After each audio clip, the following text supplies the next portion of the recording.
That's why. You don't partners in what? What exactly do you do? Jesse Pinkman is the undisputed king of bad decisions and bad luck, and Walter White should have dumped him many times.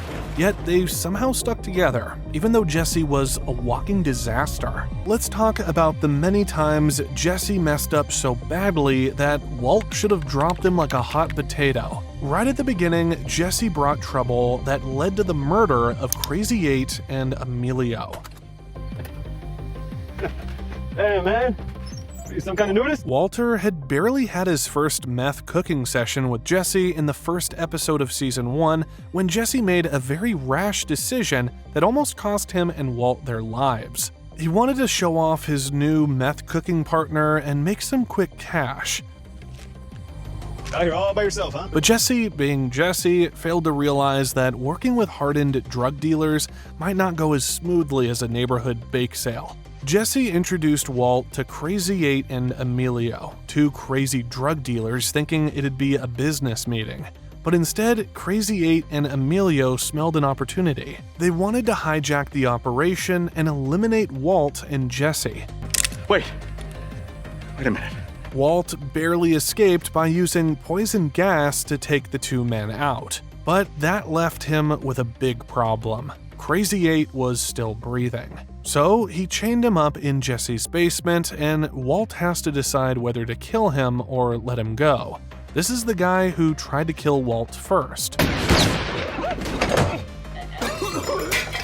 But still, the chemistry teacher struggles with the moral weight of becoming a murderer. In the end, Walt had no choice but to eliminate Crazy 8. Now, he was a murderer. This was not what he wanted. His plan was to make meth and make money. Maybe he should have realized that Jesse was leading him deep into the criminal world and just quit. But he could not break up with Jesse at this point. They had bodies they must dispose of, and it led to the hydrofluoric acid incident. This was Walt and Jesse's first attempt to deal with the darker side of the drug business, getting rid of a body. You got a brother in the goddamn DEA? After their trial into the meth cooking business went wrong, they had their first murders. Both men are left with no idea of how to handle the situation. Jesse turned to Walt, who suggested using hydrofluoric acid to dissolve the body. Walt told Jesse to use a specific type of plastic container for the process, but Jesse, either too lazy or too clueless to follow instructions, decided to use his porcelain bathtub instead. Spoiler, acid and porcelain don't mix. Yeah, this smoked bowl, so what? My house, my rules. What followed was one of the show's most memorable disasters. Now, hydrofluoric acid is no joke. This stuff doesn't just dissolve bodies. It eats through almost anything. Metal, porcelain, dignity, you name it. Naturally, it chewed through the bathtub and the floor and sent a body juice waterfall crashing into the room below. It was a horrific scene, but let's admit that it was also funny. The sight of Jesse panicking over his acid-induced home renovation nightmare was pure chaos. Walt handled it like a stressed-out science teacher cleaning up after a rowdy lab session. Maybe Walter did not mind as long as the troubles never got to his family. That stupid plastic container I asked you to buy. You see, hydrofluoric acid won't eat through plastic. Jesse wasted no time in crossing that line because next, Jesse takes the meth RV to Walt's home. In the fourth episode of Season 2, Jesse Pinkman, desperate to collect his share of money from Walt, decided to drive the RV that's supposed to be their secret mobile meth lab to his house. I'm really sorry, okay? What is wrong with you? To make it worse, he did not park some distance away. Instead, he parked it right in front of Walt's house. He could have as well just written a signpost to tell the whole world that Walter was cooking meth, because it made no sense that he would park such a sketchy RV in a suburban neighborhood. Last chance, do it the easy way. When Walt saw the RV, the look on his face was priceless. We could almost see him regretting ever knowing Jesse. Not only did it look suspicious, but it also dragged Walt's dangerous double life into his own driveway. Literally. The only problem Walt would have had was not just the police, but his wife Skylar. How was he supposed to explain what the RV was doing there? That is completely uncool, alright? We agreed. 50-50 partners. Partners in what? And Jesse could not have picked a worse moment to mess this up badly. He did it at a time when Walt was having a serious argument with his wife. This scene went from bad to worse when both men started fighting as Jesse insisted he wanted his share of the money.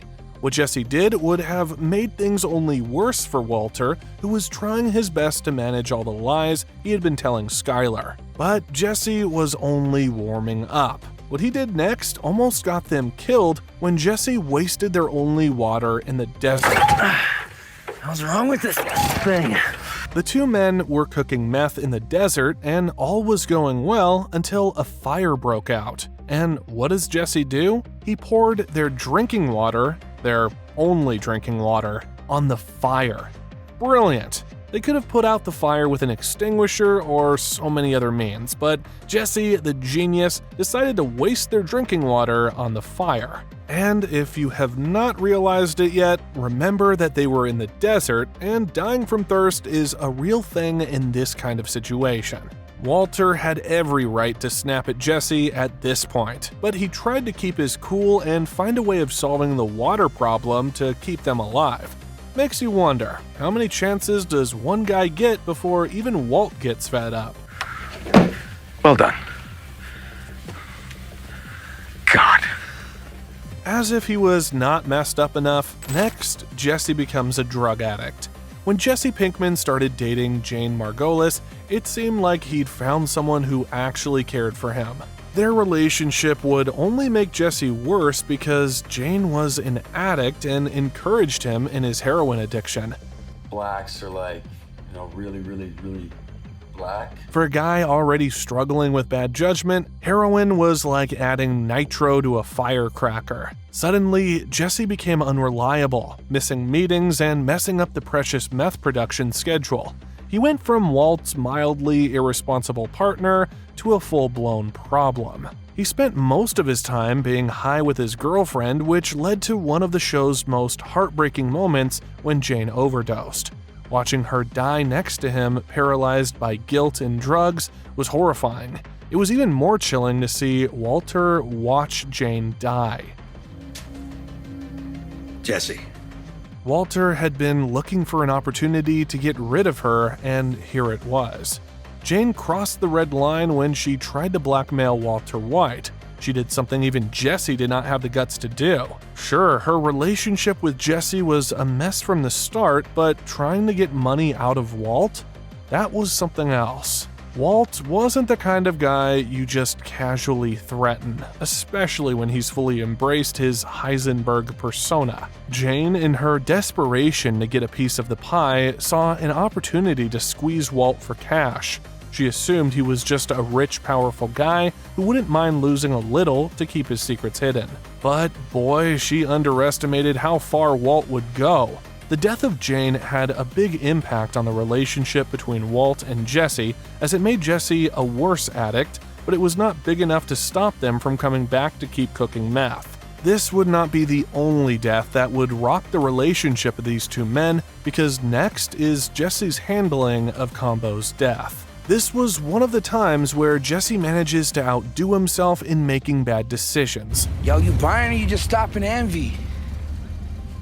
Jesse's closest friend, Combo, whose real name was Christian Ortega, was a very important dealer for their meth cooking business.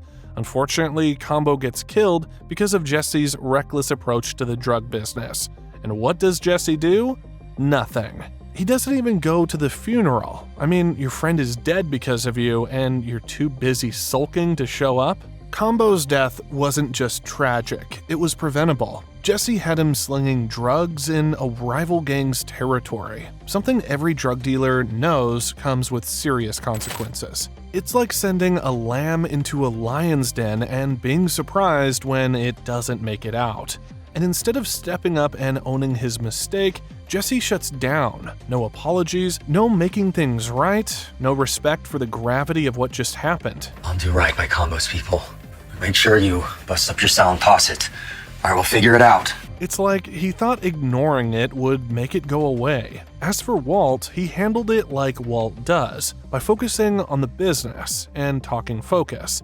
Let's get into the time Jesse missed poisoning Gus with ricin. In season 4, Gus Fring, who was their new boss, decided he had enough of Walter's arrogance, so he decided to use Jesse against Walt. I have invited you into my home, prepared food, so we could sit and talk. What makes this even more interesting was the fact that Walt also had a plan with Jesse to take Gus out. The question was, whose side was Jesse going to take? To Jesse's surprise, Gus invited him for dinner, but this was not an ordinary dinner. Jesse was ready to use this opportunity to poison Gus, only to find out Gus had been trying to recruit him all along. Jesse had the ricin-laced cigarette ready. All he had to do was poison Gus's food, and it would have been over. But Jesse couldn't do it. For the first time, he felt appreciated as Gus made him feel important, but it was all a trick to get Jesse to turn against Walt. Walter quickly figured out that Jesse hadn't gone through with the plan. When Jesse admitted it, Walt felt betrayed and things turned ugly fast as both men pounced on each other and exchanged a couple punches. It should have been the end of their teamwork. Walt no longer trusted Jesse, and Jesse was tired of being controlled, but they didn't split up. Walt buries the issue because, let's face it, he's in too deep to care about anything but his empire at this point. Get the out of here and never come back. So far, Jesse has been a mess, but the next thing he does will surely make anyone stop having any business with him, because Jesse nearly burns Walter's house to the ground. It was only a matter of time for a person as unstable as Jesse to hurt Walter at a personal level. That time came in episode 12 of season 5. Jesse finds out Walt manipulated him yet again. This time, it's the cruel revelation that Walt let Jesse believe his girlfriend's son Brock was poisoned by someone else. But the truth was, Walt did it himself. Jesse, got my photo, bitch? That barrel looked familiar? Because I just found 6 more exactly like it. Jesse's trust shatters and he goes full rage mode. He grabs a can of gasoline, breaks into Walt's Suburban home, and gets ready to burn the place to a crisp. Now, was this a smart move? Not even close. Burning Walt's house would have been the worst option. Plus, it's literally arson, which means he could go to jail for this after escaping arrest for so long dealing drugs. No way that ends well for him. Jesse, please. I'm dying. My cancer is bad. You're not hurting anyone but my family. If the fire didn't land him in jail, it'd definitely drag his name deeper into Walt's list of enemies. Then, Jesse realized that what would really hurt Walter was to pretend he was going to burn all his money. How both men managed to team up after this was simply a miracle. Let's face it, Walter's relationship with Pinkman was pretty crazy, but his relationship with Skylar was even more ridiculous, and it's a miracle that they did not break up much earlier in the series. Click here to watch the many times when Walter should have divorced Skylar.